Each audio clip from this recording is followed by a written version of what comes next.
시편 51편의 말씀을 오늘 함께 보겠습니다. 시편 51편입니다.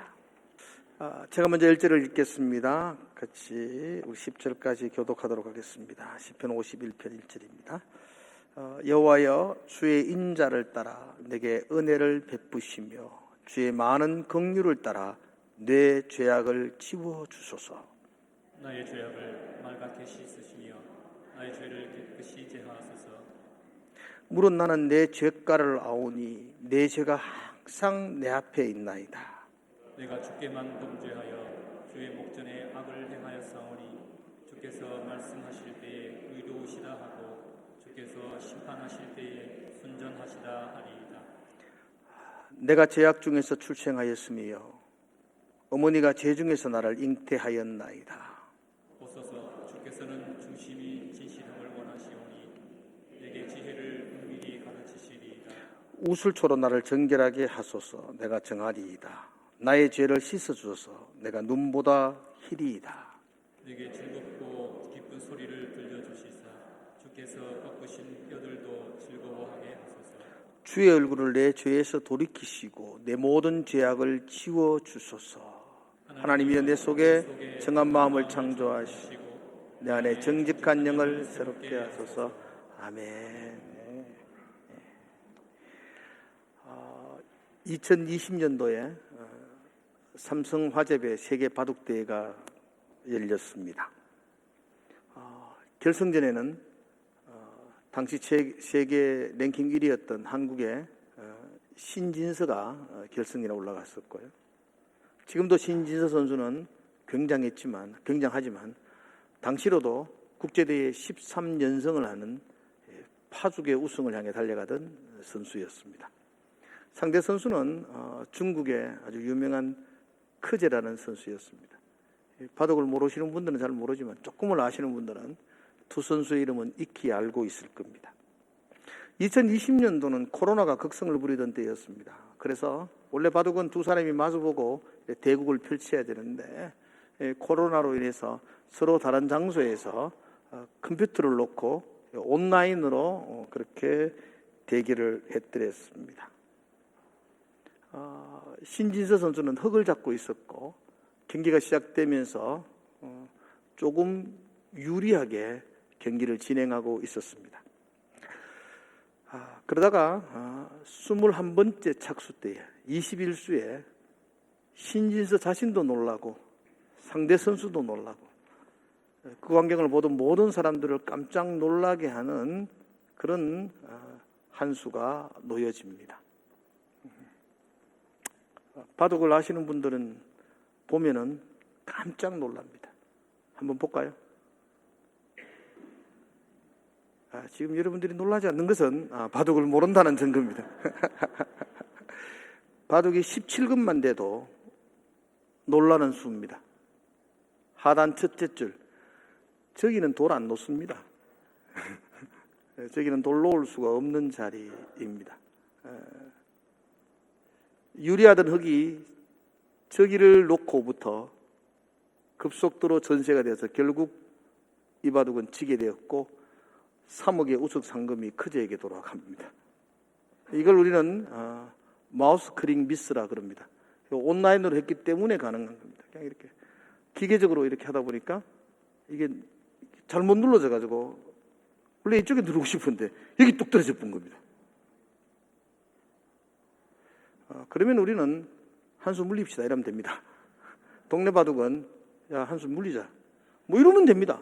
근데 저런 대회나 프로 바둑에서는 한수 물리는 것 있을 수가 없습니다.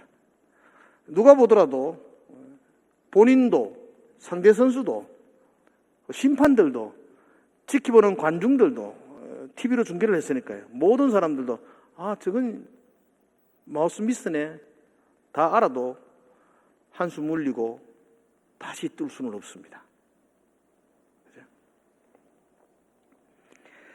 며칠 전 제가 차를 몰다가 그 앞에 차들이 있고 사람들이 인도도 있는 그런 곳이었는데 차를 계속 몰고 오다가 브레이크를 밟았는데 차가 있게 브레이크를 밟으니까 속도가 줄여야 되는데 이게 밀린다 그러나요? 속도가 안 줄이고 계속 가는 거예요. 이게 한 1초, 2초 정도인데요. 이게 밟으면 서야지 되는데 이게 계속 가면은 사고가 나는데 이게 아무리 밟아도 쓱 이렇게 지나가는 거예요. 얼마나 놀랬고 얼마나 답답하고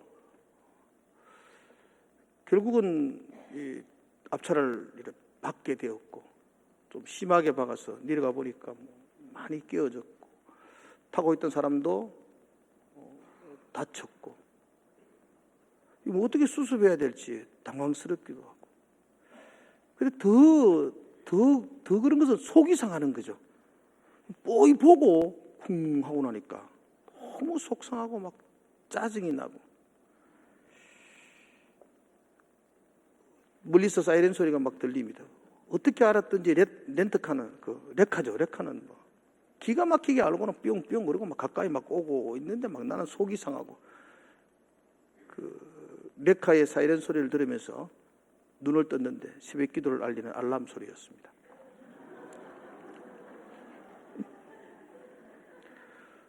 이게 우스운 이야기 아니고 아주 감사한 이야기입니다. 이게 꿈이 아니었으면 내가 무슨 낯짝으로 여러분 앞에 또 서게 될 것입니다. 이게 꿈이 아니었으면 어떻게 내가 수습을 하고 그럴까요? 그죠? 그날 새벽만큼 감사한 새벽은 없었습니다. 얼마나 은혜스러운 새벽이었는지 내 스스로 감사했더랬습니다. 꿈은 다시 새롭게 시작할 수 있습니다. 리셋 됩니다. 그런데 현실은 그렇게 되지 않습니다. 현실은 그 사고가 났는데 사고 나기 전으로 시간을 돌려주십시오. 좀 전에 바둑처럼 한숨 물립시다. 이건 있을 수가 없습니다. 오늘 시편 51편을 읽었습니다. 51편은 제목이 있는 시입니다. 표제가 있습니다. 우리 히브리어 성경은 이 표제를 1절에 해당시킵니다. 그러니까 이것도 아무나 적은 게 아니고 성경의 한 구절과 같습니다. 표제를 보면 이 시편 51편의 제목이 명확합니다. 다윗이 지었다고 말합니다. 인도자를 따라 부르는 노래였더랬습니다. 그런데 이 시가 지었던 배경은 이렇습니다. 다윗이 바세바와 동침한 후 선지자 나단이 그에게 왔을 때 이렇게 말합니다. 우리는 이 표지를 보면서 다윗이 어떠한 상황과 어떠한 형편에서 이 시편이 기록되어져 있는지를 우리는 알 수가 있습니다. 다윗은 누가 보더라도 하나님 앞에서 가장 신실한 사람이었습니다. 성경에 그 누구에게도 말하지 않았던 이새의 아들 다윗을 보니 이는 내 마음에 합한 자라. 얼마나 명예스러운 이야기입니까? 하나님 마음에 합한 자. 그가 다윗이었습니다. 그는 골리앗 앞에서도 담대하게 달려나갔던 용감한 용사였습니다. 다윗은 전쟁에서 한 번도 패한 적이 없었습니다. 뛰어난 지략가였고 용맹스러운 장수였습니다. 그런 다윗이 치명적인 죄를 범하게 됩니다. 씻을 수 없는 죄를 저질렀습니다. 자신의 군사들은 전쟁터로 나가 있었습니다. 원래 다윗은 용사였기 때문에 다윗이 전쟁터에 앞장을 섰습니다. 그런데 왕으로서 이제 조금 여유가 생겼습니다. 모압 장군으로 그는 전쟁을 맡기고 여유롭게 궁궐을 거닙니다. 해질녘 그가 궁궐 옥상을 거닐다가 보지 못해야 할 것을 보게 됩니다. 그냥 지나가야 되는데 괜히 그 여자에 대해서 관심을 가집니다. 그리고 신하들에게 저 여인이 누구냐고 알아보라고 말합니다. 신하들이 와서 그 여인에 대해서 정확하게 이야기합니다. 그 여인은 햇사람 우리아의 아내 바세바입니다. 지금 남편 햇사람은 왕과 나라를 위해서 전쟁터에 가 있습니다. 관심을 가질 수 있죠. 저 사람 누구지? 마음을 가질 수가 있죠. 그러나 저 여자가 남편이 있는 여자입니다. 그러면은 마음을 접어야 되죠. 그런데 다윗은 우리아를 바세바를 궁궐로 초대를 합니다. 그리고는 부끄러운 일을 범합니다. 바세바가 임신을 하게 되었습니다. 이건 감추어야 합니다. 남편이 먼 전쟁터에 있는데 아내가 아이를 낳으면 이건 온 동네에 소문거리가 됩니다.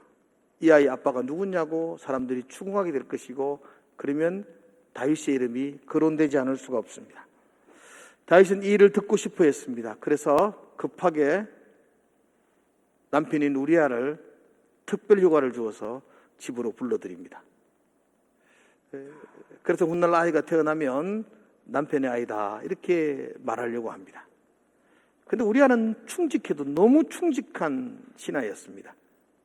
그는 집에서 자지 않습니다. 성문어기에서 잡니다.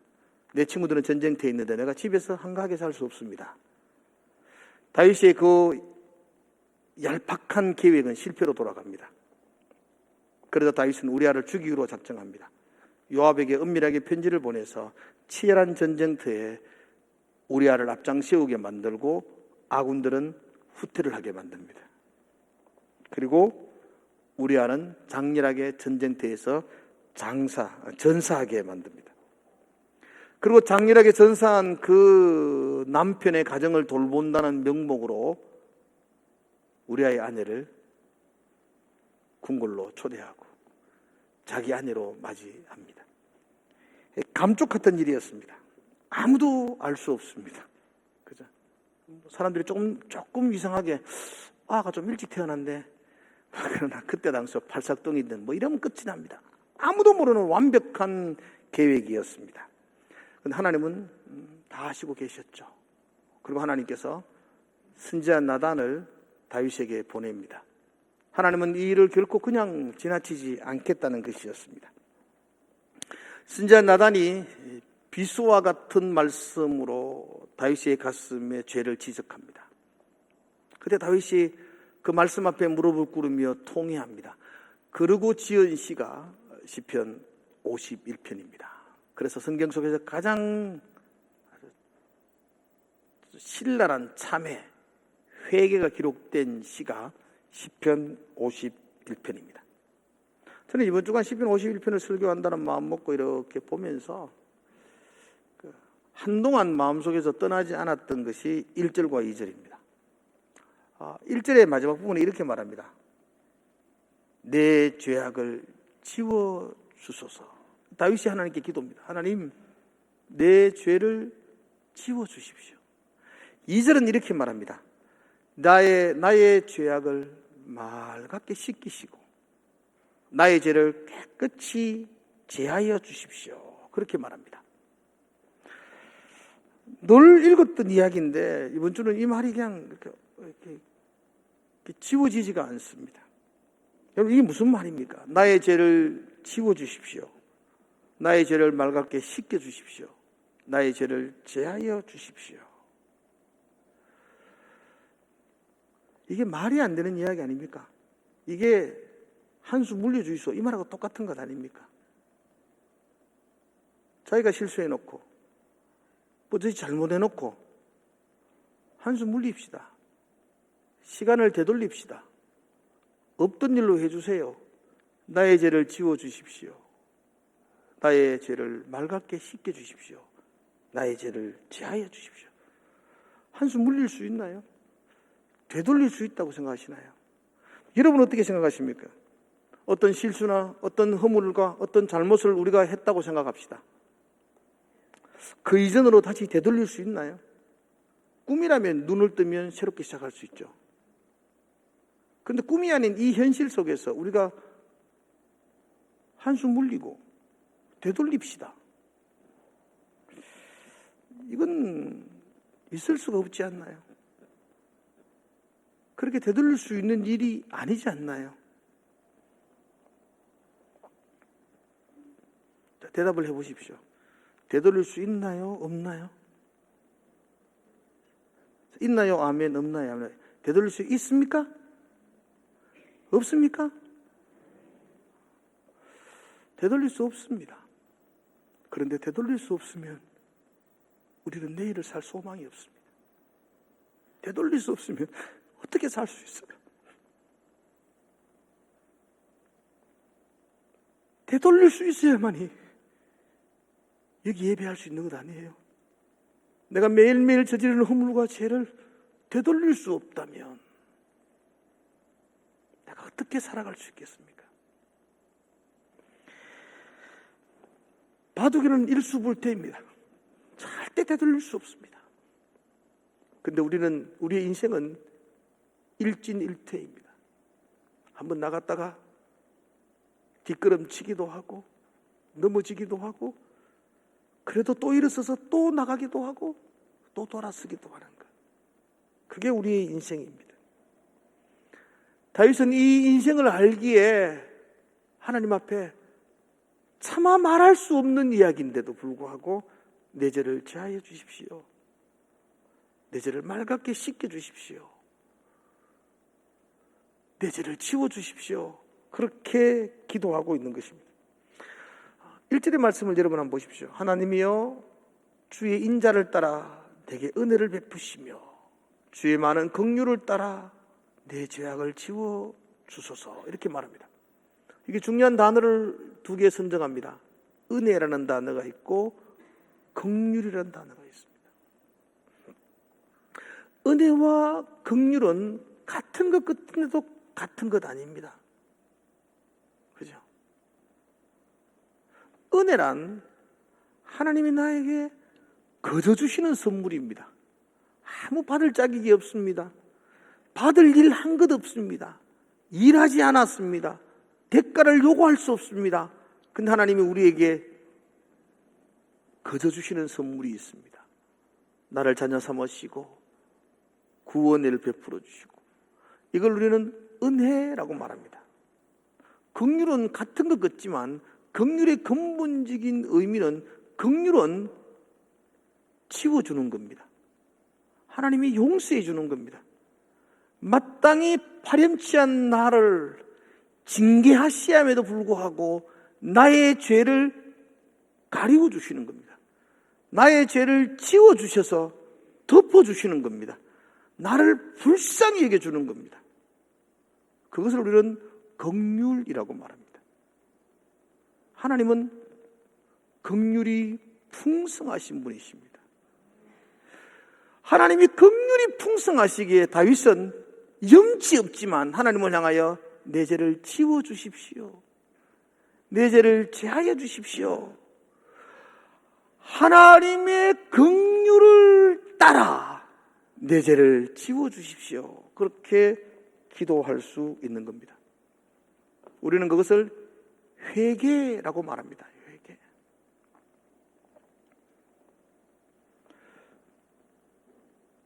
교통사고가 났는데 아침에 눈을 뜨니까 그게 꿈이었다는 거.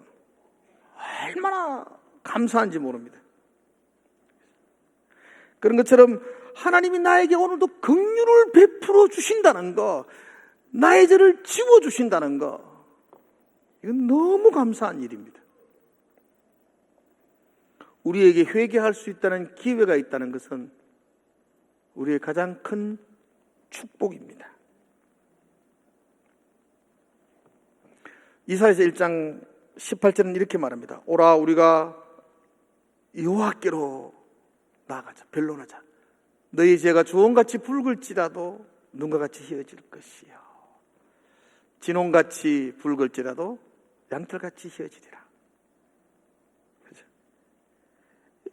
이게 하나님의 마음입니다.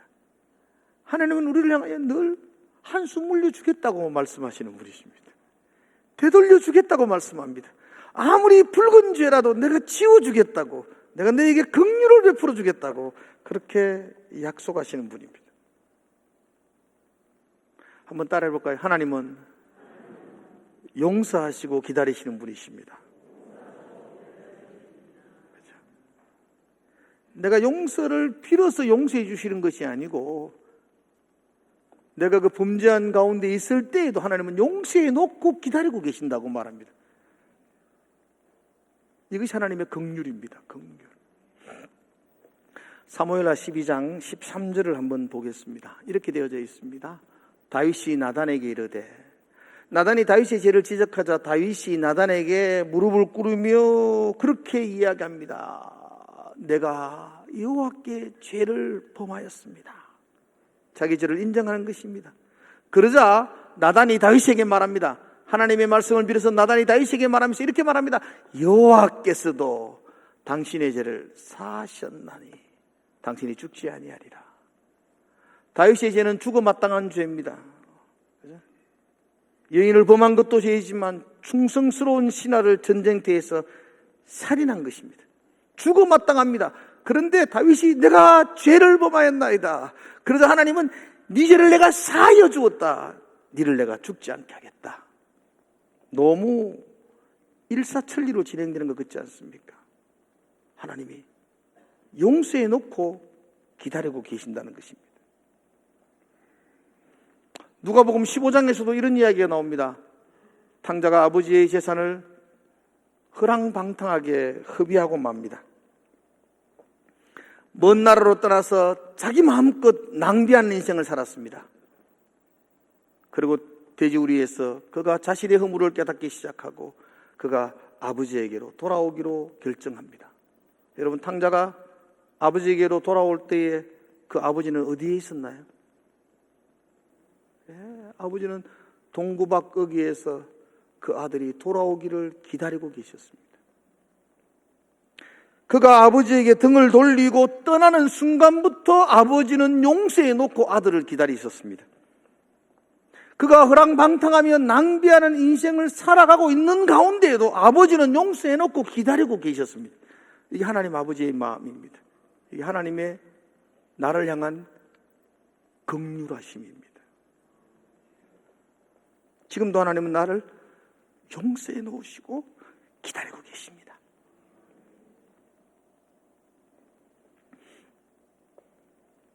그러나 여러분, 하나님의 긍휼이 아무리 풍성하다 할지라도 내가 여전히 나의 삶을 돼지우리 가운데 있으면 그 하나님의 은혜와 긍휼은 나와 아무 상관이 없습니다. 죄가 나에게 부어주는 하나님의 긍휼을 가로막는 방어벽이 되는 걸 아셔야 합니다. 하나님은 긍휼이 풍성하십니다. 그러나 내가 여전히 죄 가운데 있는 동안에는 하나님의 긍휼은 나와 상관이 없어집니다. 죄라는 것이 뭔 잘못하는 걸 죄라고 말하지 아니하고, 죄라는 것을 우리는 하나님에게서 빗나가는 걸 죄라고 말합니다. 하마트리아, 그렇게 말하죠. 하나님이 이쪽을 향하고 있습니다.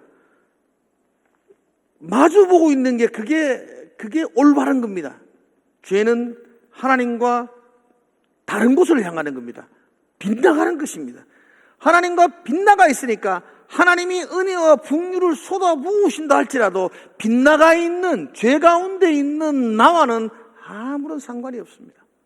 하나님의 은혜와 긍휼 가운데의 그 풍성함을 우리는 맛볼 수 없는 것입니다. 오늘 12절에 이렇게 말합니다. 51장 12절을 여러분 한번 같이 한번 볼까요? 12절 같이 한번 읽겠습니다. 같이 읽을 때 같이 한번 읽었으면 참 좋겠어요. 시작. 주의 구원의 즐거움을 내게 회복시켜 주시고 자원하는 심령을 주사 나를 붙드소서. 아멘.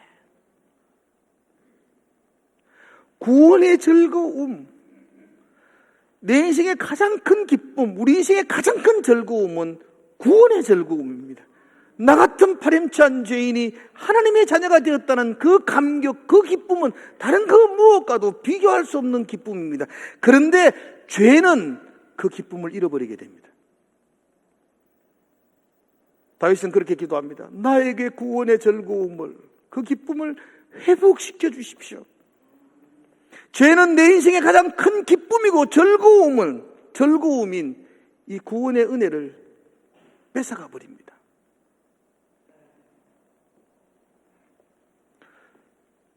하나님의 긍휼이, 하나님의 은혜가 나에게 임하는 것들을 차단해버리는 방어벽이 바로 이 죄라는 것입니다.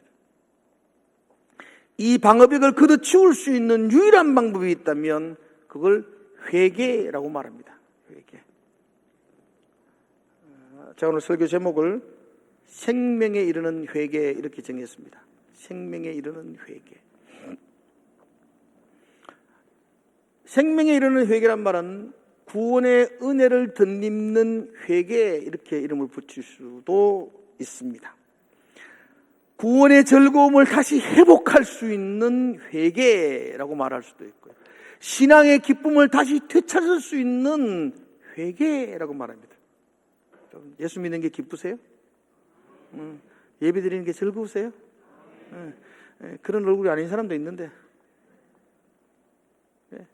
그 즐거움, 하나님께 예배하는 것이 기쁨, 그 즐거움을 회복할 수 있는 회개. 그게 생명에 이르는 회개입니다. 소요리문답 87번을 우리가 주일학교 아이들과 같이 공부하게 될 것입니다. 오늘 자녀들에게 물어보십시오. 오늘 공부했는 게 소요리문답 87번입니다. 문제는 이렇습니다. 여러분이 답을 이야기해 보십시오. 문제, 생명에 이르는 회개는 무엇인가? 구원은 회개인데 이로 말미암아 죄인이 자기 죄를 참으로 알고 또 그리스도 안에서 하나님의 긍휼하심을 깨달아 자기 죄를 원통히 여기고 미워함으로 떠나 하나님께로 돌아가서 든든하게 결심하고 마음과 힘을 다하여 새로이 순종하는 것입니다. 아멘. 문장이 좀 길지만 제가 간단하게 정리합니다. 생명에 이르는 회개가, 진정한 회개가 뭐냐 할 때 그 진정한 회개는 구원의 은혜를 덧입는 거다. 그 회개는 구원과 연결된다는 거죠. 진정한 회개가 없으면 구원의 은혜와 기쁨도 없다는 것입니다. 그럼 진정한 회개를 하는 방법이 뭐냐? 여러분, 회개 어떻게 하는 게 회개냐? 네 가지를 이야기하고 있습니다. 첫 번째로 자신의 죄를 깨닫는 것입니다. 진정한 회개, 생명의 회개는 내 죄를 깨닫는 것에서 시작합니다. 두 번째는요, 하나님의 긍휼을 의지하는 것입니다. 긍휼을 의지하는 겁니다. 죄를 깨달아도 그 죄를 해결할 방법은 나에게 없습니다. 여러분이 무슨 수를 써가 여러분의 죄를 한수 물릴 수가 있겠습니까?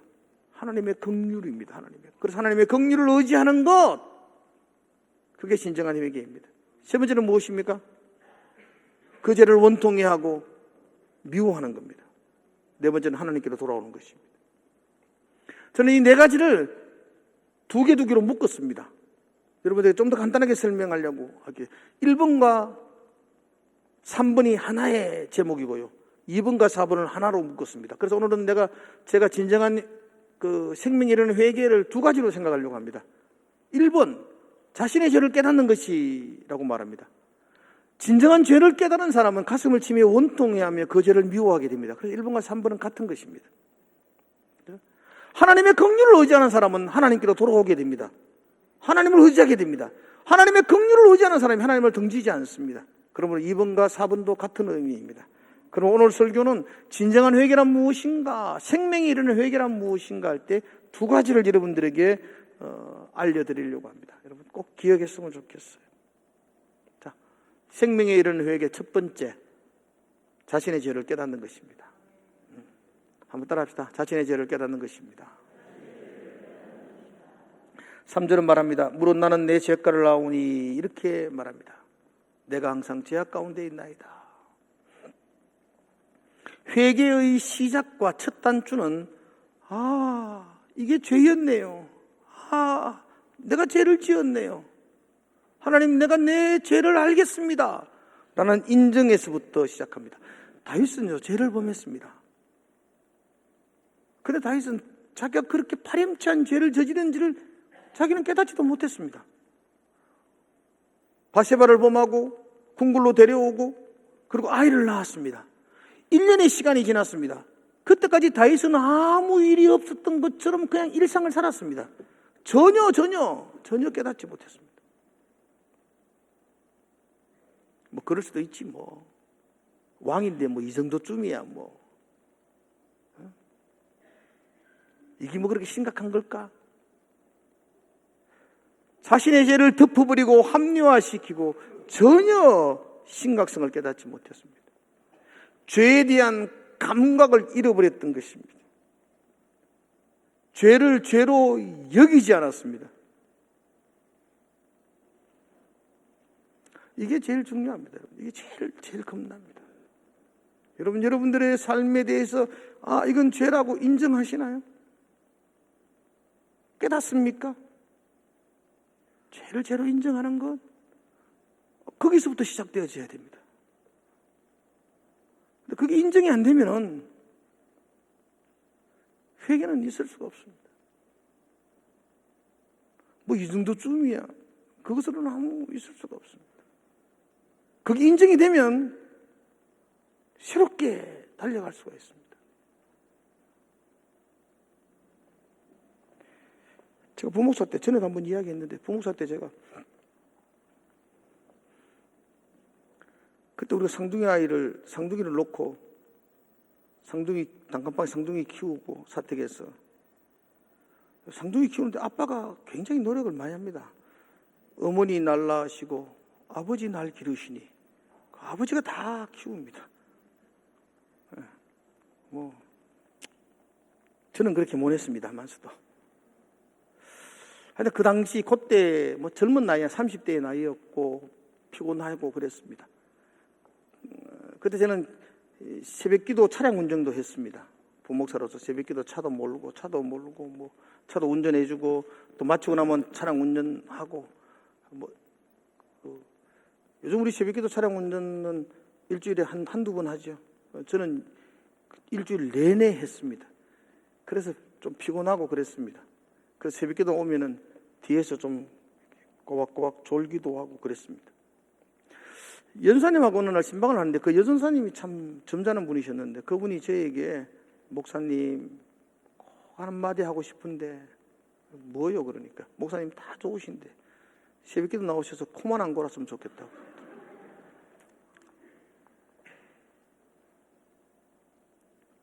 그때까지서는 그냥 피곤하니까 새벽기도 좀 자불고 심각하게 생각 안 했습니다. 목사님이 뒤에서 코 고니까 온 교회가 참 시험에 빠집니다. 그러더라고요. 그때 참 부끄러웠고 목사가 돼가지고 예배 시간에 코 골고 자고 있는 게 너무 수치스러웠고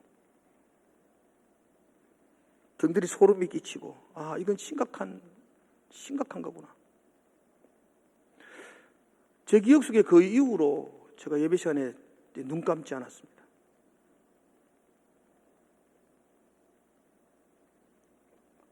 제가 자주 예배 시간에 자부는 사람들에서 자주 이야기하는 것은 본인이 그게 잘못이라고 생각도 안 합니다.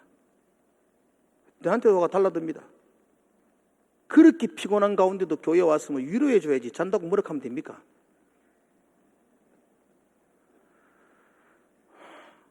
자신의 허물을 허물로 생각도 안 합니다. 그에게는 부흥도 없습니다. 회개도 하나님의 참다운 회복, 구원의 은혜 없습니다. 이건 나의 잘못이구나. 이것을 깨닫는 데서부터 생명이 이르는 회개가 시작되집니다.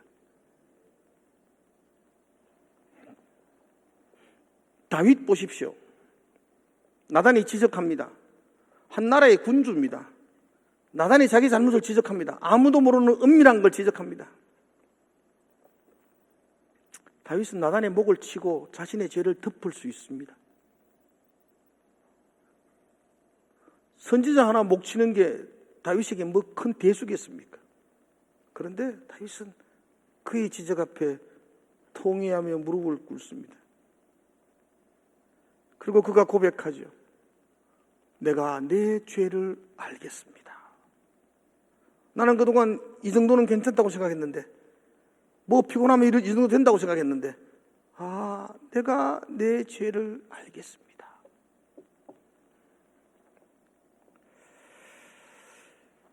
이게 생명에 이르는 회개의 시작입니다. 자신의 죄를 깨닫는 사람은 그 죄 때문에 원통해합니다. 가슴을 치고 아파합니다. 그리고 자기를 이렇게 부끄럽게 만든 그 죄를 미워하기 시작합니다. 그런데 교회 안에는 값싼 회개가 있습니다. 죄를 깨닫기도 합니다. 이거 죄구나 느끼기도 합니다. 그리고 가슴을 치고 원통해도 합니다. 그런데 가슴을 치고 원통해 하는 이유가 그 죄 때문에 받을 형벌이나 대가가 두려워서 원통해 합니다. 벌벌 떱니다. 내가 받을 그 죄에 대해서 내가 받을 형벌, 그 죄의 대가가 두려워서 가슴을 치는 것은 진정한 회개가 아닙니다.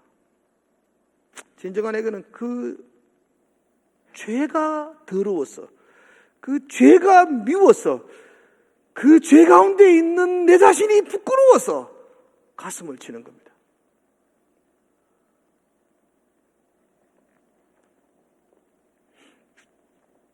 교회 안에서 값싼 회개로 위로를 받는 사람들이 참 많습니다. 자기 합리화로 자신을 괜찮다고 생각하는 분들이 있습니다. 은혜로운 찬양 하나 부를 때에 눈물 한 방울 찔끔 떨어진 것으로 참 회복되었다고 생각하는 분들도 있습니다. 진정한 회개, 생명의 회개는 나의 죄의 심각성을 깨닫는 것이고, 그 죄로 인해서, 그 죄가 부끄러워서, 그 죄가 미워서 원통해 하는 것입니다. 그리고 그 죄를 미워하는 것입니다. 그럴 때에 우리 속에 구원의 은혜가 회복되게 되고, 신앙의 기쁨을 회복하게 되고, 교회 다니는 것, 예수 믿는 것이 그렇게 즐겁고 기쁠 수 있는 그런 즐거움을 회복할 줄로 믿습니다. 두 번째 생명에 이르는 회개는 하나님의 긍휼을 의지하는 것입니다. 계속해서 말씀을 드리지만 하나님의 긍휼이 아니고서는 우리가 여기 예배할 수가 없습니다. 7절의 말씀을 한번 보겠습니다. 우슬초로 나를 정결하게 하소서. 내가 정하리이다. 나의 죄를 씻어줘서 내가 눈보다 희리이다. 다윗은 이 주님의 긍휼하심을 붙들고 우슬초로 나를 정결하게 해주십시오. 나의 죄를 씻어주십시오. 그럼 내가 희어지겠습니다 라고 기도하고 있습니다.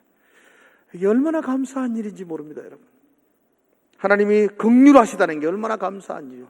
긍휼이 없었다면 우리가 어떻게 하나님 앞에 나올 수 있고, 하나님이 긍휼하신 분이 아니라면 우리가 뭐 어떻게 기도할 수가 있겠습니까? 이렇게 파렴치한 놈들이 어떻게 하나님께 예배할 수가 있겠습니까? 하나님은 긍휼하셨습니다. 이 긍휼을 의지하는 것, 긍휼을 소망하는 것, 이게 생명에 이르는 방법입니다. 하루에도 12번 주고 마땅한 나를 다시 살리시는 그 생명, 그건 오로지 하나님의 긍휼입니다. 오늘도 하나님의 긍휼을 의지하시기를 주의 이름으로 축복합니다. 하나님을 긍휼을 의지하는 성도의 고백과 선언이 15절에 있습니다. 15절은 이렇게 말합니다. 우리 같이 한번 15절을 읽어볼까요? 같이 시작.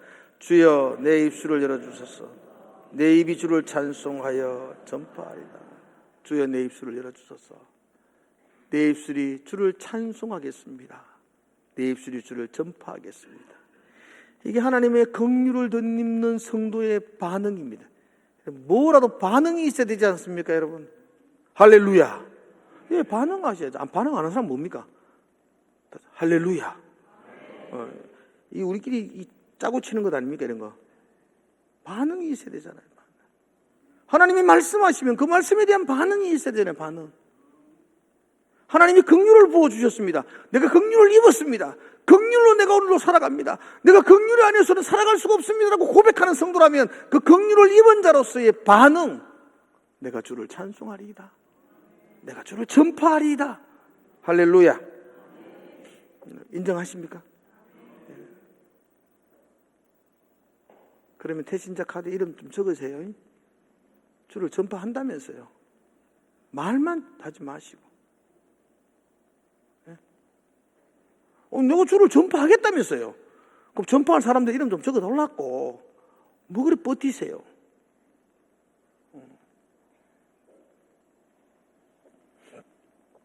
사랑하는 성도 여러분들, 우리는 염치 없는 사람들이었습니다.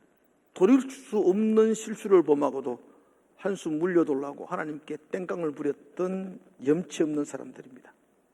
근데 하나님은 염치 없는 나의 기도를 들으셨습니다. 나의 기도에 응답해 주셨습니다. 하나님은 나의 기도에 응답하여 나에게 긍휼을 부어 주셨습니다. 나의 죄악을 씻어 주셨습니다. 지워 주셨습니다. 그래서 나는 내 입술로 주를 찬송합니다. 그래서 나는 내 입술로 이 긍휼이 풍성하신 하나님을 전파하겠습니다. 그게 이 시인의 고백입니다. 한 주간 동안 여러분의 고백이 되기를 주의 이름으로 축원합니다. 혹시나 구원의 기쁨과 즐거움을 잃어버리시고 그렇게 살아가지는 않습니까? 다시 한 번 더 생명에 이르는 회개가 내 속에서 시작되어지기를, 그래서 그 생명의 구원의 은혜의 기쁨을 여러분들이 누리며 감사하기를, 그런 한 주간 되기를 주의 이름으로 축복을 드립니다. 기도하겠습니다.